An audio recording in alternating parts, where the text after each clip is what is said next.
সোম পার্বতীর মহাবিবাহ পর্ব সম্পূর্ণ জানতে হলে চ্যানেলটি সাবস্ক্রাইব করে ভিডিওতে লাইক দিয়ে দেখতে থাকুন।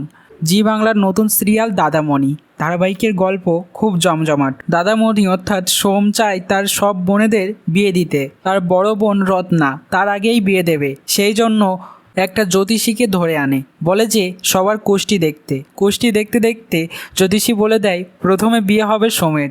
তখন সোম তো রেগে যায় যে বোনের আগে বিয়ে দেবে, তারপর সে বিয়ে করবে। সে তার বিয়ের কথা ভেবে খুব কষ্ট পায়। তারপর মন্দিরে এসে ঠাকুরের সামনে প্রার্থনা করতে থাকে। তারপর সেও জানতে পারে সেখান থেকে যে তারই আগে বিয়ে হবে। অন্যদিকে পার্বতী তারও বিয়ে ঠিক করছে। পার্বতীর বাবা জোর করে, তার অবাধ্য হতে পারবে না। কি করবে এবার পার্বতী? সোমের সঙ্গেই বিয়ে হবে শেষ পর্যন্ত পার্বতীর, কারণ সোমেরও বিয়ে ঠিক হচ্ছে, পার্বতীরও বিয়ে ঠিক হচ্ছে।